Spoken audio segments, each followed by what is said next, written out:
Hello दोस्तों, स्वागत है आप लोगों को मेरे नए यूट्यूब चैनल पे।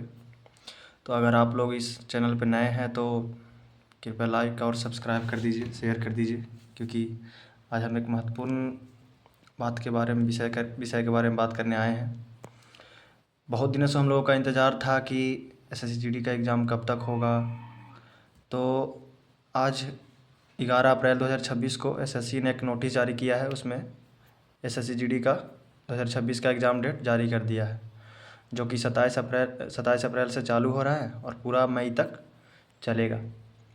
तो अंतिम कुछ दिनों में स्टूडेंट्स लोग जो अचानक, वैसे स्टूडेंट्स जो लगातार तैयारी कर रहे थे, उन लोगों को पर तो ज़्यादा असर नहीं होगा, क्योंकि वो लोग सोच रहे थे कि एग्ज़ाम डेट आए वो लोग तैयारी रेगुलर है। लेकिन जो वैसे स्टूडेंट्स जो तैयारी छोड़ चुके थे कुछ कारणों से, या कुछ थोड़ा सा ढीला हो गया, तो उन लोगों पर थोड़ा सा ये होगा कि अब इतने कम समय में कैसे तैयारी किया जाए, क्या किया जाए, क्या पढ़ें क्या नहीं पढ़ें। यूट्यूब पर ये वीडियो वो वीडियो, ये रट लो, सब देख देख के परेशान हो जाएंगे, और वो सब कुछ होने जाने वाला नहीं है। अंतिम कुछ दिनों में आप लोगों का स्ट्रैटेजी ये होना चाहिए कि हम भी एक एस्पिरेंट्स हैं और आप लोग भी एक एस्पिरेंट्स हैं, तो हम कभी भी गलत नहीं देंगे। हम जो भी बोलेंगे, जो हम करते हैं वो सबको दे रहे हैं। ये नहीं कि अपना व्यूज़ बढ़ाने के चक्कर में कुछ भी बोल दिए, ऐसा नहीं। तो मतलब हम लोग को ध्यान ये रखना है कि पहले नंबर तो हम लोगों को मॉक स्टार्ट करना है। सबसे पहले अगर जो एस्पिरेंट्स जो छोड़ चुके थे कुछ दिनों से, 10 दिन 15 दिन 1 महीना 2 महीना से छोड़ चुके थे, तो वो लोग को पहले क्या करना है कि पहले एक मॉक देना है। मॉक में जो चैप्टर से गलत हो रहा है, जो चैप्टर को से क्वेश्चन फंस रहा है, या थोड़ा सा भी, मतलब ये नहीं कि सही हो गया, बहुत समय लगा और सही हो गया तो उसको नहीं पढ़ना है, वो चैप्टर क्लियर है, नहीं। अगर समय ही ज़्यादा लग रहा है तो वो फिर नहीं बनने के ही बराबर है। तो वैसे क्वेश्चन जिसमें ज़्यादा समय लग रहा हो, वैसे चैप्टर जिससे क्वेश्चन फंस रहा हो, तो सिर्फ वही सब क्वेश्चन को पढ़ना है और हड़बड़ाना नहीं है। हम लोग पढ़ लिए हैं, थोड़ा सा इधर 10 दिन से हम लोग छूट ढिलाई दे दिए थे, तो टेंशन नहीं लेना है और स्थिर धैर्य रखना है, पेशेंस रखना है, और वही चैप्टर पढ़ना है जो मॉक में गलती हो। आप लोगों को अभी जितना ज़्यादा मॉक लगाइए।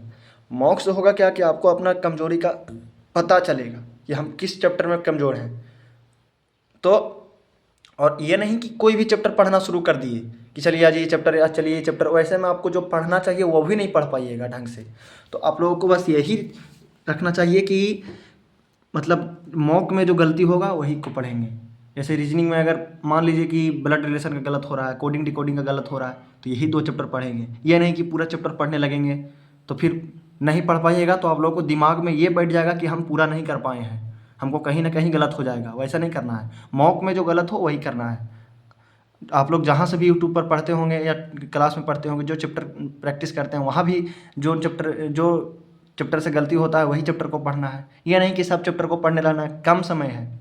अच्छा, लेकिन करेंट अफेयर्स को डेली 1 घंटा पढ़ना है। करेंट अफेयर्स क्योंकि इसका वेटेज बढ़ गया है, मतलब 10 से नहीं 4 से 5 क्वेश्चन पूछता है, मतलब 25% आप लोगों को, आपका एग्ज़ाम का 25% करेंट अफेयर्स है। तो करेंट अफेयर्स पर आपका पकड़ होना चाहिए और कुछ नहीं, तो आप लोगों को देख लेना है। और ज़्यादा नहीं, हम आप लोग को बताते हैं करेंट अफेयर्स कहाँ पढ़ना है। उत्कर्ष पर 1 घंटा का मंथली 1 घंटा का क्लास होता है। उसमें सर नोट बकवास टाइम लॉस नहीं करते हैं, 1 घंटा बकवास नहीं करते हैं, कमेंट्स पढ़ने पर नहीं रहते हैं। 1 घंटा आप कम समय है तो स्ट्रैटेजी भी वैसा ही होना चाहिए। तो आप लोग को उत्कर्ष पर पढ़ना है, या आप लोग अपना जो भी अच्छा लगता होगा वहीं पर पढ़िएगा। मेरा राय जो हम, क्योंकि हम भी एक एस्पिरेंट्स है, जो हम पढ़ते हैं, जहाँ पढ़ते हैं, जैसे पढ़ते हैं आप लोग को हम बता रहे हैं। तो आप लोगों को पढ़ना है 1 घंटा प्रति 1 महीना देखना है। जनवरी 2025 से ही आप लोगों को देखना है, क्योंकि कोई गारंटी नहीं है, कहाँ से भी पूछ सकता है वो।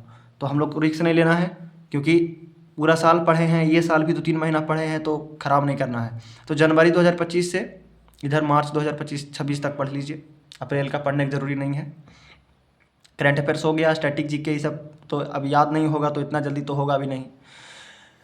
अगर ये सब भी नहीं है तो RWA पर 1 शॉट बनाया गया है, 1 शॉट देख लीजिए। सभी सब्जेक्ट का जीके ये सब आप लोगों को अगर बरियार करना है तो RWA पर 1 शॉट बनाया गया है, उस पर आप तैयारी करिए, वो हो जाएगा। कम टाइम में सब चीज़ रिवीजन हो जाएगा। जीके जीएस हो गया। हिंदी तो आपको अब ज़्यादा पढ़ना नहीं है, प्रैक्टिस सेट अगर करते हैं तो करिए, नहीं तो मौका लगाइए, उसी से हिंदी हो जाएगा। क्योंकि आप हिंदी कितना भी पढ़ लीजिए 16-17 ज़्यादा सही नहीं होगा। हम अपना एक्सपीरियंस आपको बता रहे हैं, क्योंकि हम भी 2 साल से एग्ज़ाम दे रहे हैं। पर साल भी मेरा एग्ज़ाम निकल गया था, फिजिकल में छट गए थे, लेकिन अभी भगवान न करे। तो वही है।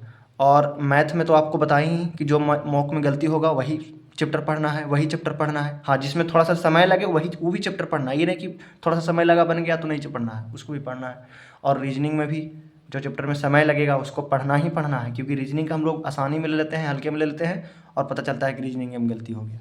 मैथ और रीजनिंग में आप लोगों को बट्टा में बट्टा नंबर करना होगा, अच्छा स्कोर खड़ा करने के लिए, अच्छा पोस्ट लेने के लिए। मैथ रीजनिंग में 40 क्वेश्चन और हिंदी में 15-16, 55-56 क्वेश्चन। अगर ये तीनों से सही हो गया, अगर जीएस आपका बहुत ही खराब है तब फिर भी 10 क्वेश्चन सही हो जाएगा, 8 क्वेश्चन सही हो जाएगा। 64-65 को भी आप अगर सही कर देते हैं तो आपका सिलेक्शन हो जाएगा।